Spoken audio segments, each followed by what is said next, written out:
So we've been having these discussions. I'm going to blame it a little bit on you, Brian, because Okay. they might have. I don't know if they started with you, but you've definitely been involved in terms of where Nebraska can make moves throughout the Big Ten this year and the middle of the pack. I'm going to start here because I don't think we've asked you this yet in this regards. What do you think the ceiling is for Nebraska? Best case scenario, let's go super idealistic. What do you think the best case scenario is for Nebraska in terms of finish in the Big Ten?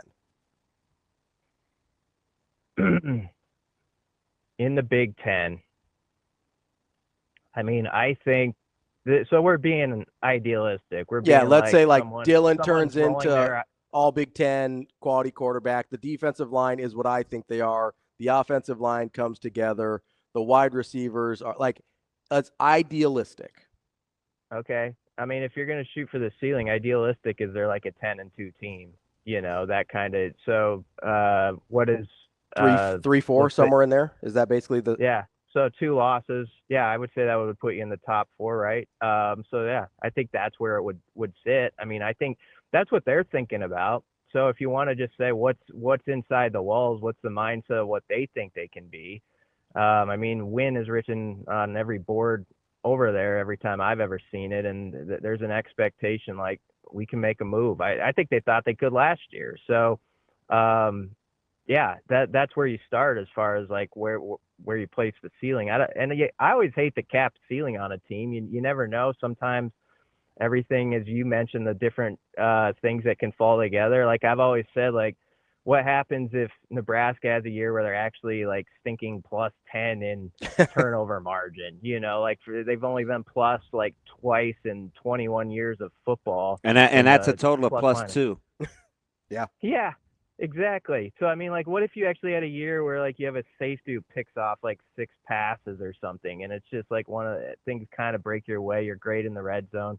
So yeah, to your question, as I round the track in a long-winded answer, would be like 10-2, and that puts you like 3 or 4. That's the idealistic one. So, how much realism is there in that idealistic scenario? I mean, we're not talking about, I think you answered it, I think, similar to how I would have. Not that that makes you right or wrong, but we're not talking about like an Indiana all of a sudden like running through the regular season almost undefeated, right?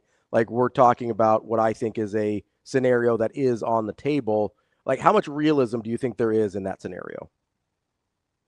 Um, I mean, it's not what I'm predicting. Like, I'm not going to predict them to do that right now, Hmm. but I think they have enough parts that it's not something where someone has to be snarky about it. Like, or someone's driving along right now and they're listening to this, rolling their eyes about it. I mean, for the reasons I mentioned, there's certain things, and the reason why a naysayer would say it's not going to happen is these things haven't happened for a long time. Hmm. These certain things we always talk about, like getting plus in the turnover margin and all that stuff, and taking steps in certain areas, but they are reachable. And if so, take turnovers as one, take special teams as another, where there's a lot of optimism about like what does it look with Eckler and just like how he can get those guys firing in the four core units, and hopefully you get a couple good right reliable right feet as well. But if you have solid special teams, change turnover margin in those two areas, we're talking about stuff we haven't as much in recent years, and that might be worth what 1 or 2 wins right there. And then if your QB play elevates a little bit, your O line play, we've talked about this on the show. Some people feel like that can really be the strength of the team. Wide receivers are hoping to be a little bit better. There's all these little parts where you could definitely talk yourself into it being realistic. So it's not my prediction. I want to be clear on that, but I do. I don't think it's out of bounds to say that that can be a goal for them over there. And if someone says it can't happen, they just haven't paid attention to college football in recent years. It's interesting, B. We've sharpened up this, and I gave Ravi all the answers to the test, so he kind of knows the method to my madness. But I started with this whole, and you might have kicked it off. It was either you or Shafe. I don't think it was Sam because Sam, I remember, was kind of very similar to your responses. Remember the whole trajectory and the over under, and then we talked about the quarterbacks with those said teams. Now we're actually getting into the schedules, because the method to my madness is the natural thing to say is, oh, Nebraska, they could be, 9-3 or 10-2 or 8-4, whatever it is that we arrive at. And I'm like, okay, if they're going to be better than a year ago, there's going to have, there's going to be teams in the middle that they have to jump. So we're going through this whole schedule thing of the non-opponents that Nebraska can't really control, right? The Washingtons, the Indianas, the Illinois. We're going to get to Rutgers and Wisconsin today. And I think the goal, like if you ask me, like, DB, where are you trying to go with this?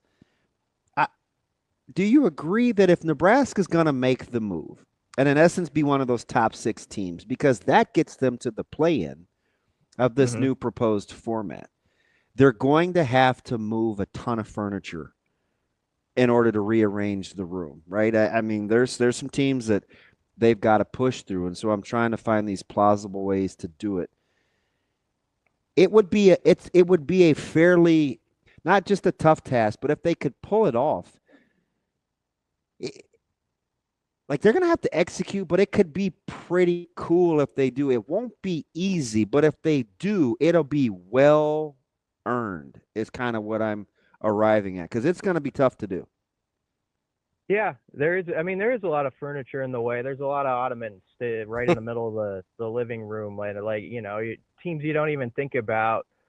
I think one of the toughest things about the SEC and the Big Ten that some people don't give enough credit to when it's all said and done is the game against like a Michigan State or a Maryland, and it's still physical. It's still like the next morning you feel it. And like, so there's no weeks where you get a breather where you can say, well, we can lay the ball on the ground 2 or 3 times and get away with that. Not in this league. You've got to be really strong in the trenches.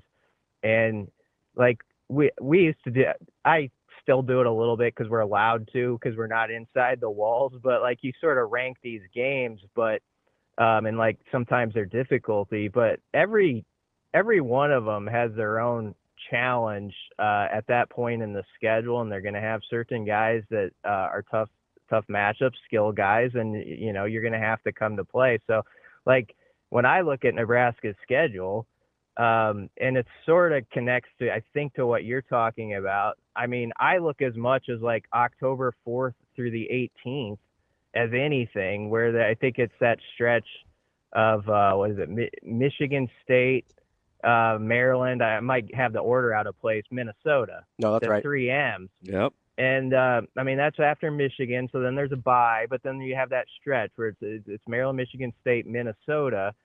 And I mean, those are teams where, like in the old days, you'd be like, oh, you talk about Michigan, Penn State game, and it wouldn't be something if Nebraska got one of those pelts and put them on the wall and all that stuff. But if you're talking about getting moving past furniture and positioning yourself as like top 4 or 5, 6 in the league, they'll have definitely earned it. Yeah. But that's a stretch of games that gets you in that position. Yep. And everyone's different in its own way.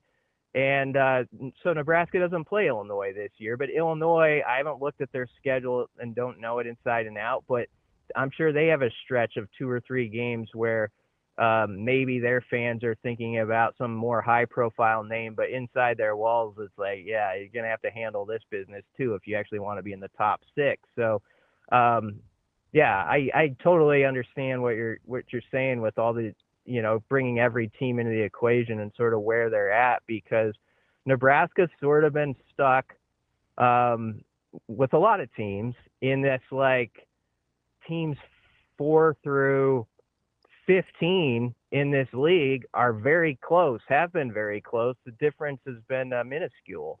And Iowa has found little things they can do well or emphasize that they're good at that have kind of gotten them over the top sometimes, when they very easily could have been like the 13th or 14th best team in the league if a couple things had gone the other way. That's how tight this is, and that's how much you have to have things ratcheted up when you play in this league and can't have an off week. So BC, I'm thinking about the way you're talking about the like middle and lower middle class, if for lack of a better term, of the Big Ten, right? These teams that Nebraska's either in the same boat as or needs to sort of pass in order to get where we're hoping they go.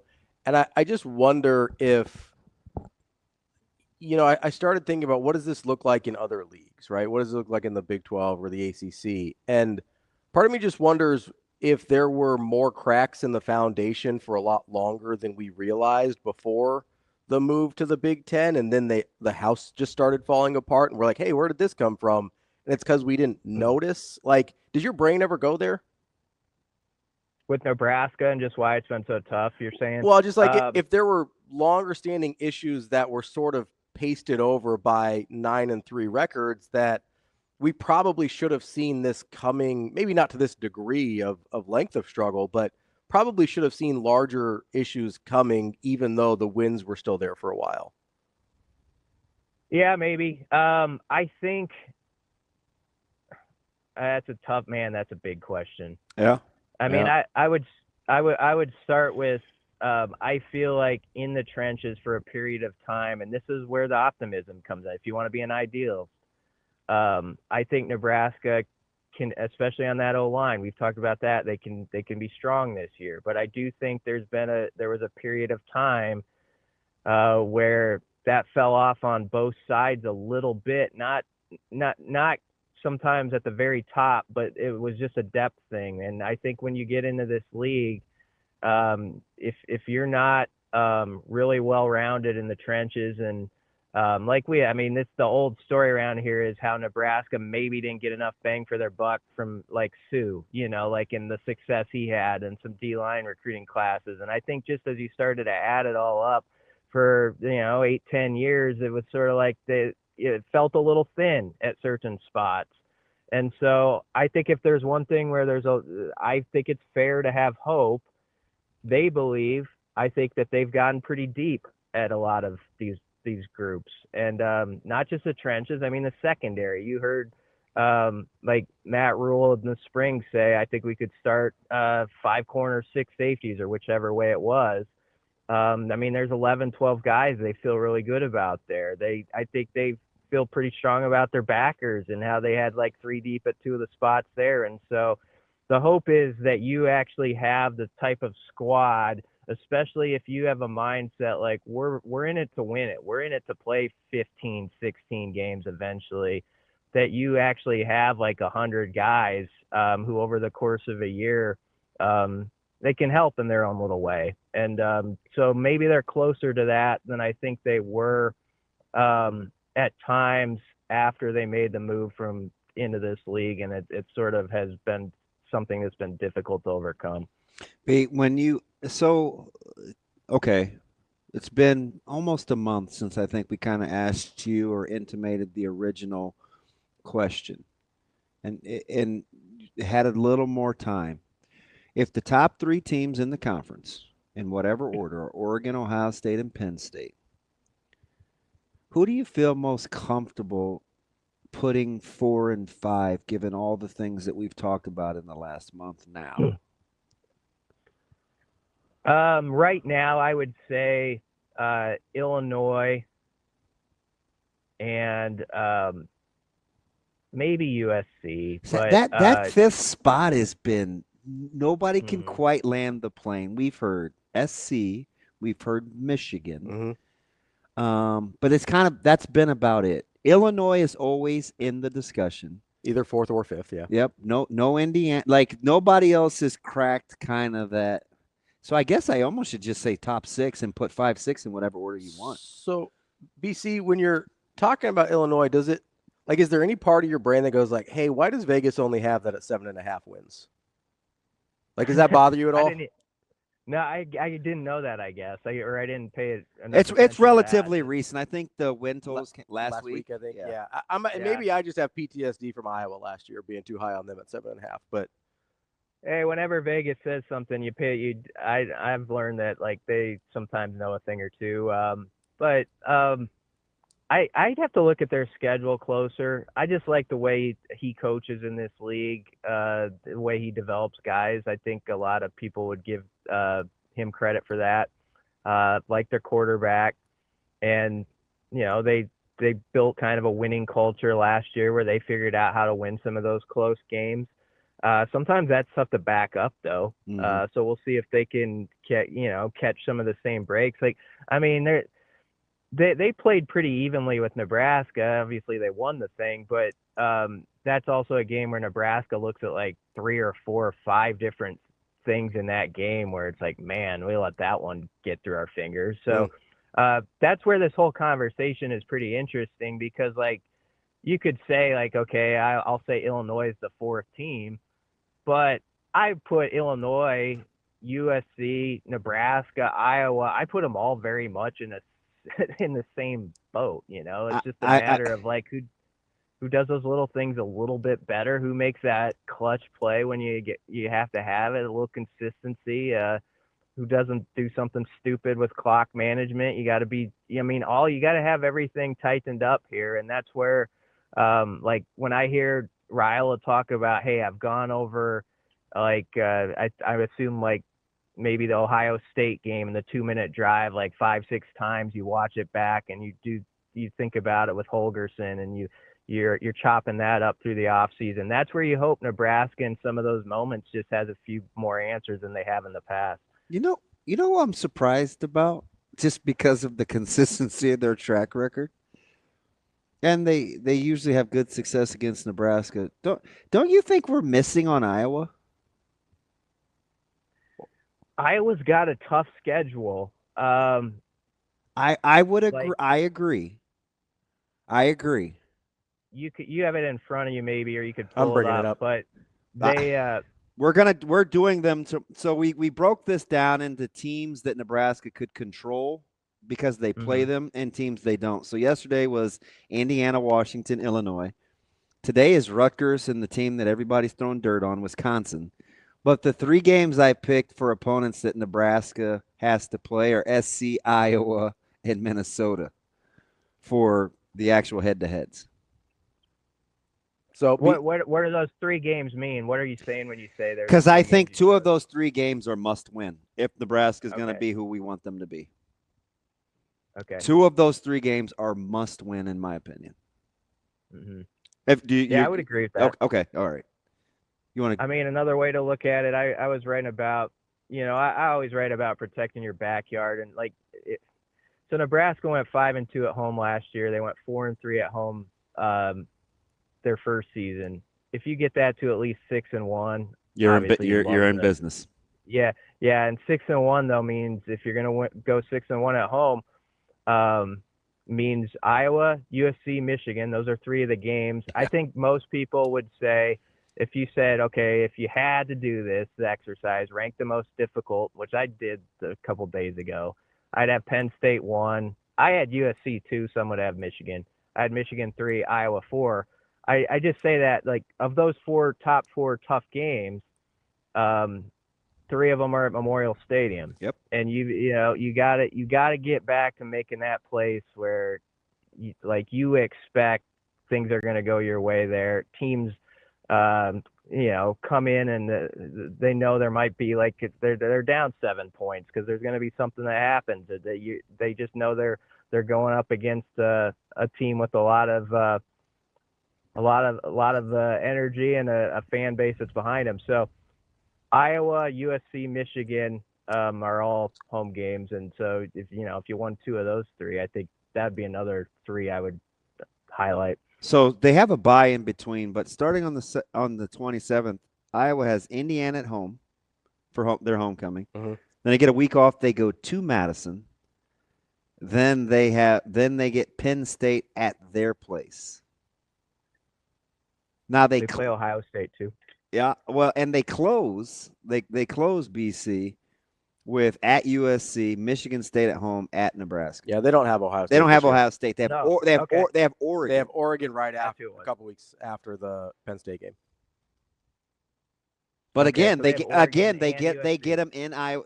Oregon comes to their place though. Yeah, Penn State and Oregon both go to Iowa City. Nebraska's on the road in Lincoln. And so is at USC. Those are probably your toughest road games. Because Indiana comes to their place too. Mm-hmm. So maybe I'm not being fair to Iowa. One of the reasons I don't like it, so they play Oregon and USC, right? Both those teams. Yeah. Iowa's so like fitted for like old school Big Ten in my mind and the way they play. Sometimes I like wonder how they're going to do against some of those teams when they see more of them. But we'll see. I get they handled Washington pretty good last year, so that might be a stupid point. But remember, I was kind of predicting upset too, and they got stomped.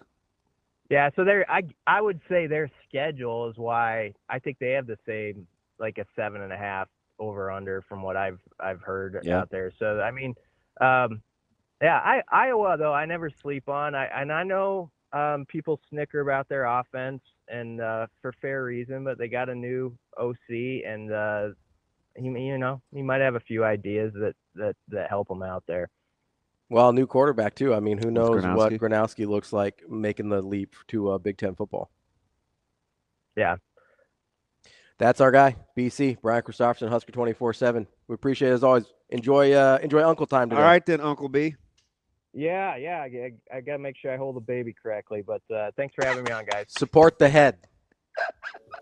Sounds good. All right, buddy. That's our guy, Brian Christopherson, Husker247.